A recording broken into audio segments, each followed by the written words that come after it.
y avoir un abandon des poursuites par le procureur.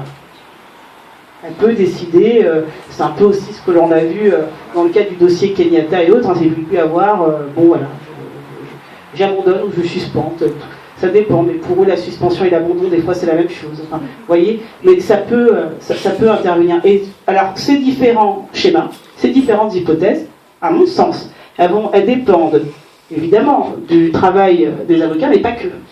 Elles dépendent aussi de la situation politique. On ne va pas se mentir. Elles dépendent aussi de la situation politique. Donc voilà pour répondre à vos questions sur ce point-là.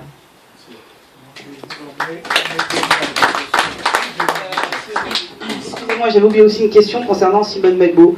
Alors, les ONG. Les ONG, effectivement, réclament son transfert à la CPI. Dans le cadre... Alors, mais les ONG me font bien rire, hein, c'est-à-dire qu'elles exigent le transfert de Simone Gbagbo, d'accord, mais je ne les vois pas trop se bouger concernant... Je ne les vois pas se rendre véritablement dans les camps de réfugiés pour entendre les victimes, ce qu'elles ont subi, les personnes estropiées, ce qu'elles ont... Je les entends pas, ces ONG. Bon, je les entends pas non plus véritablement se rendre dans l'Ouest, notamment à Djoko et Naibi, pour voir, parce que Naibi, on a juste détruit un camp, hein, quand même. Hein. C'était un camp de réfugiés. Hein. On l'a juste anéanti. Bon, je les entends pas trop se bouger, mais effectivement, tout d'un coup, ils s'élèvent en disant, bon, il faut que Simone Gbagbo soit transférée à la CPI. Alors, pourquoi ? Je m'interroge. Quand je dis pourquoi, c'est qu'ils savent que Simone Gbagbo a déjà été condamnée une première fois en Côte d'Ivoire, à 20 ans, et que là, son procès doit débuter fin mai, début juin. D'accord ? Son procès pour les crimes de sang. Pourquoi ? Dans ce cas-là, ils réclament son transfert. Parce qu'il faut être logique. Ou ils estiment que la justice ivoirienne est incapable de rendre la justice, et dans ce cas-là, ils auraient dû être beaucoup plus actifs en ce qui concerne toutes ces victimes de l'Ouest, d'accord ? Ou ils estiment, et dans ce cas-là, le transfert de Simone Gbagbo, mais des autres, serait logique hein, dans la conception des ONG, ou ils estiment que la justice ivoirienne est compétente, parce que je ne les ai pas entendus critiquer la condamnation à 20 ans de prison de Simone Gbagbo sans aucun fait. Hein. D'accord ? Sans aucun fait, je précise. C'est-à-dire cette dame-là, elle a été condamnée à 20 ans de prison. Jusqu'aujourd'hui, elle ne sait pas ce qu'on lui reproche. Hein. C'est quand même gravissime. Hein. Elle ne sait pas ce qu'on lui reproche. C'est comme si demain, je le dis souvent, c'est comme si demain je vous accuse de vol, je vous poursuis pour vol. Et quand vous me demandez qu'est-ce que j'ai volé, je vous dis mais je vous poursuis pour vol. Point. Et bien c'est un peu la même chose. C'est-à-dire elle est poursuivie pour atteinte à la sûreté de l'État, trouble à l'ordre public, quand elle dit mais qu'est-ce que j'ai fait ? C'est-à-dire quel acte ? En droit, on dit les éléments constitutifs de l'infraction. Quel acte j'ai posé qui serait constitutif de l'infraction que vous me reprochez ? Tout le monde le sait. Mais tout le monde le sait, on est dans une cour d'assises quand même, on est entre juristes, dites-nous ce que vous me reprochez, c'est comme ça. Voilà. Mais j'ai pas entendu une seule ONG dénoncer cela. J'ai pas entendu une seule ONG nous dire mais vous ne pouvez pas condamner quelqu'un sans des faits précis. Donc quand aujourd'hui ils s'arrêtent pour dire qu'ils veulent son transfert, excusez-moi, mais ces ONG-là n'ont aucune crédibilité à mes yeux, parce que elles ont vraiment, c'est vraiment à géométrie variable avec elles. Ça n'a pas de sens. Maintenant, l'attitude de l'État ivoirien qui consiste à dire je ne vais pas la transférer, personne n'est dupe, parce que la raison est la suivante, c'est qu'ils ne veulent pas avoir à transférer les leurs. C'est tout. Ils ne veulent pas avoir à transférer tous les proches de M. Ouattara qui, eux, sont suspectés avec quand même un certain nombre d'éléments de crimes contre l'humanité et de génocide. Ils ne veulent pas avoir à les transférer. Donc il se dit, s'il ne la transfère pas, elle, bon, ça donne un semblant d'impartialité parce qu'il dit que la justice ivoirienne fonctionne. Donc il la poursuit, donc il la condamne en Côte d'Ivoire, et puis d'un autre côté, il laisse les siens complètement tranquilles sans les poursuivre, ou alors même s'il les poursuit, ça ira nulle part. Hein. Voilà un peu le schéma. Donc le schéma du non-transfert de Simone Gbagbo d'un point de vue de l'État de Côte d'Ivoire, ce n'est pas par altruisme, ce n'est pas par souverainisme, c'est juste un acte de protection du régime, pour ne pas avoir demain à subir une pression trop forte en ce qui concerne leurs sympathisants, enfin en tout cas un certain nombre de hauts responsables de leur armée ou politique qui sont suspectés d'avoir commis quand même des crimes assez graves.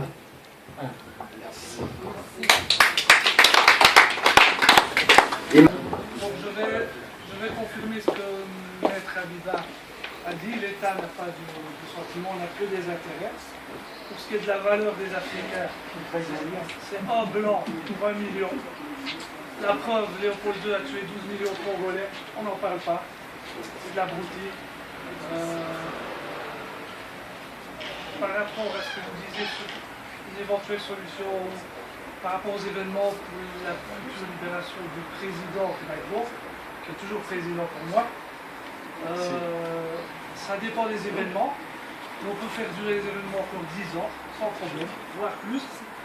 On pourra lui mettre un viol ou un petit truc de pédophilie sur le cou, c'est pas un problème non plus. Ils ont tué Sankara sans problème, ils l'ont assassiné. Donc, ils sont pour le séparatisme, le tribalisme.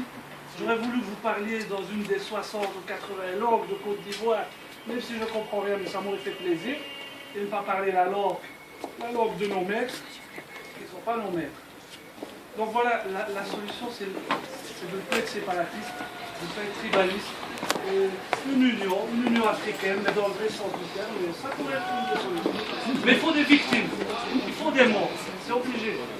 Il ne faut pas se venger, il ne faut pas oublier. Mais pour changer, il faut tuer. C'est leur politique à eux, aux Blancs, aux Occidentaux, c'est leur politique. Donc je ne sais pas si vous êtes comme eux, mais il ne faut pas oublier.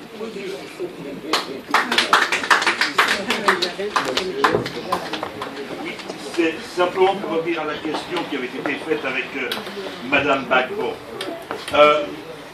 Certains se demandent si le refus de la Côte d'Ivoire du transfert de Madame Gbagbo n'est pas tout simplement aussi un moyen de pression sur le CPI, en disant voilà, il faut que M. Gbagbo, que M. Gbagbo soit bien jugé et qu'on le reconnaisse coupable, et si ce n'est pas fait, eh bien nous avons quelqu'un ici qui est un petit peu comme une future victime, qui est déjà victime, mais qui est un petit peu otage de la chose. Et je crois que d'aucuns se demandent un petit peu si ce n'est pas le cas, et si ce n'est pas pour cela aussi que certaines ONG maintenant ont envie qu'il y ait un transfert là, en vue qu'il y ait une certaine protection, au cas où, et on espère que ça va vers cette porte, au cas où M. Gbagbo est libéré. Si on libère M. Gbagbo demain, Mme Gbagbo là-bas va en souffrir les conséquences. Donc, n'est-ce pas aussi une raison pour laquelle certaines ONG commencent à comprendre, un peu tard, et ne veulent pas faire marche arrière? C'est simplement là ma question. Je réponds tout de suite à la question du confrère, parce qu'effectivement, elle est extrêmement pertinente. Et ce jeu de Simone Gbagbo otage, qu'on pourrait sacrifier, c'est-à-dire qu'on la transfère, parce que faut pas se leurrer, hein, le procès du président Laurent Gbagbo est très mal engagé pour le bureau du procureur. Donc, et comme ils veulent de toute manière sortir la tête haute, la transférer elle pour lui imputer tout en se disant que de toute manière les Ivoiriens seront tellement contents de la libération de Laurent Gbagbo et de son retour en Côte d'Ivoire qu'ils vont oublier Simone Gbagbo et on pourra en faire ce qu'on veut. Ça, effectivement, c'est une préoccupation que nous avons parce que Simone Gbagbo, on en parle, mais moins, alors qu'elle a subi pire. Donc concrètement, il y a quelque part une certaine injustice, même d'un point de vue de la médiatisation de son cas. C'est une femme qui n'a pas vu des médecins depuis belle lurette, alors qu'elle en a besoin. C'est une femme qu'on ne nourrit pas, c'est-à-dire concrètement, si on n'est pas là à essayer de voir comment on peut lui donner à manger, l'État de Côte d'Ivoire ne s'était préoccupé pas de comment elle mangeait. Donc c'est quelqu'un qui vivait quelque chose d'extrêmement pénible.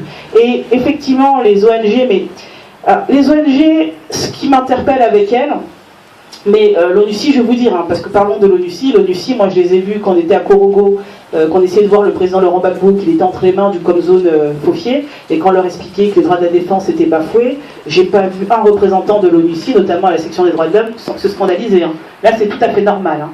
D'accord? Et pourtant, il savait que le président Laurent Gbagbo ne vivait pas dans la résidence présidentielle de Korogo, mais qu'il vivait dans pratiquement un taudis sans la lumière du jour. Ça leur posait aucun problème. Et il le savait. Ça leur posait aucun problème. Donc, effectivement, dans le cas de Simone Gbagbo, en particulier, l'attitude des ONG est scandaleuse. Parce que finalement, on voit que ils veulent faire un petit peu la part belle à la CPI, et puis comment, en fait, le 20 mots, enfin, le vrai sens, c'est comment sauver le soldat CPI.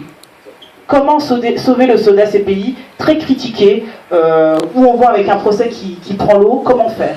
Et Simone Gbagbo peut être effectivement la victime du sauvetage du soldat CPI. Je suis tout à fait d'accord avec vous par rapport à ça.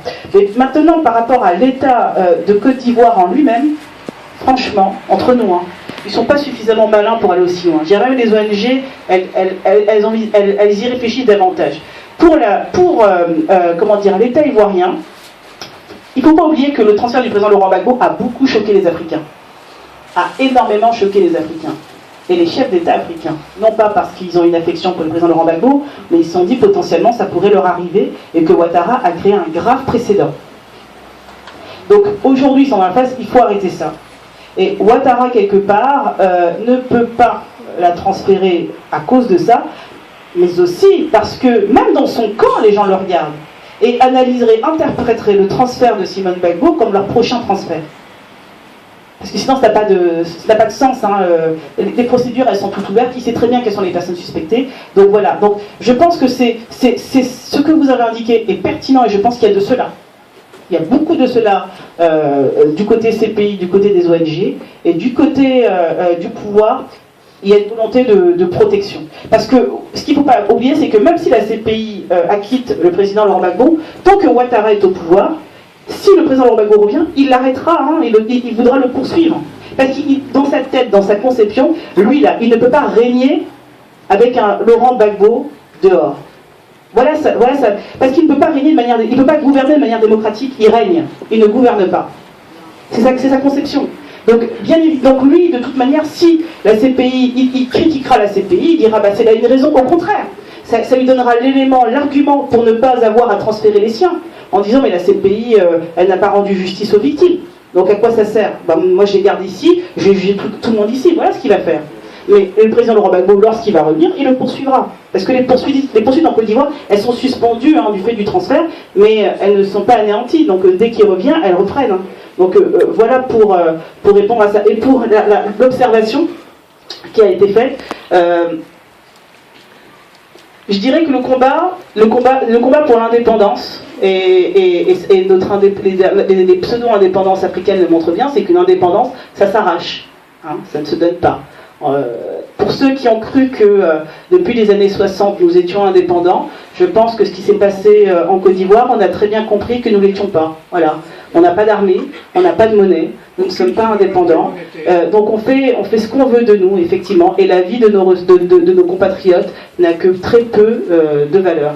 Donc là, je suis d'accord avec vous. Alors maintenant, en tant que juriste, je peux pas vous inciter au meurtre, n'est-ce pas? Je peux pas le faire, et je me garderai de le faire.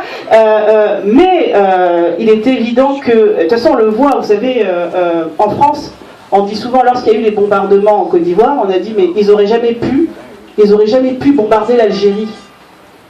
Parce que la France, elle aurait été à feu et à sang. Ce ne sont pas les mêmes mentalités. C'est-à-dire même, les Ivoiriens ont été surpris.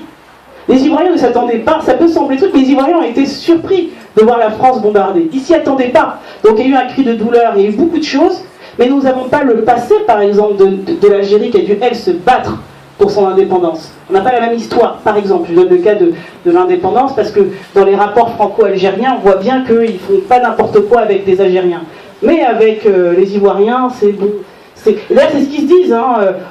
Ils vont oublier, ils vont passer à autre chose. Ils sont gentils, les Ivoiriens. C'est des gentils. C'est pas des méchants. Ils vont passer à autre chose. C'est Gbagbo le méchant. C'est lui qui avait le sentiment anti-français. Mais une fois qu'on neutralise Gbagbo, les Ivoiriens, c'est des gentils. Donc c'est malheureusement ça qui amène au massacre. Ils disent ils vont oublier. On les a massacrés, c'est pas grave, ils vont oublier.